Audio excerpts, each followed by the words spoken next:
Here is a quick rundown of the important traits. Purity of Purpose changes your condition cleanses into condition flips. Each condition you cleanse turns into a corresponding boon. Fear turns into stability, chill turns into alacrity, etc.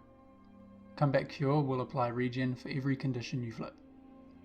Soothing Detonation does an AoE heal on every blast finisher you do. Your blast finishers are Shield 4, Elixir Gun 4, and Medkit 5. It doesn't matter what the field is, you can blast defensive fields like the Purge Gyro Toolbelt skill Chemical Field, or Necro Wells, and you'll still trigger an AoE heal.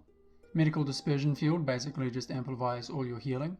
This trait combined with the minor traits Cleansing Synergy and Reconstruction Enclosure turn your Medkit Toolbelt skill Bandage Self into a very good group recovery skill. Blasting your Bulwark Gyro will give AoE super speed via the Shocking Speed trait. The gear is all minstrel stats. Pistol Shield with Sigil of Benevolence and Renewal, and Rune of Antitoxin.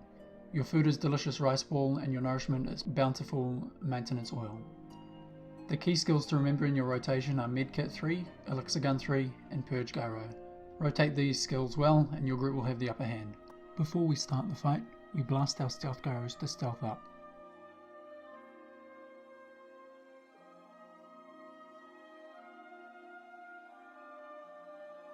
Here I attempt to throw out a blind with my Pistol 3.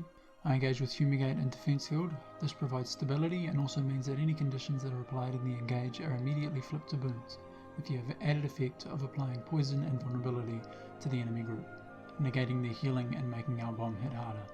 I follow up with Elixir Gun 5 and 4.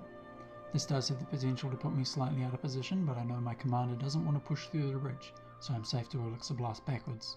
The Spellbreaker Elite Winds of Disenchantment is a scrapper killer. I cast Bulwark to tank the hits while I dodge out of the way.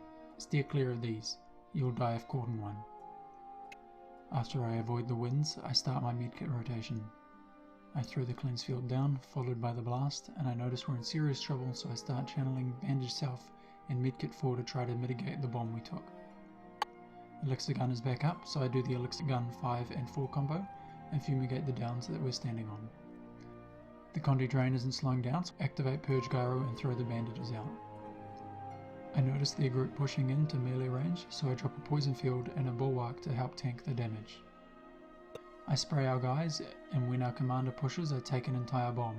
This is not a situation I should have lived through, but either way I immediately cast Bandage Self to recover. I attempt to do my Medkit rotation, but it is slightly out of rotation, so instead do Medkit 3, Elixir Gun 4. I drop my Stealth Gyro for the super speed. We weren't in a position to utilise the stealth aspect. I make a few mistakes here. There was no need to activate Purge Gyro, and my shield block would have been far more useful when pushing back across the bridge. I dodge through their bomb with Bulwark activated.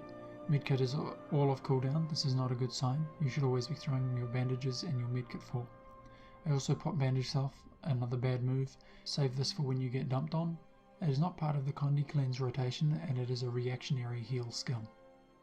Another clash, Medkit 4 and dodge through, Poison Field, Fumigate, Purge.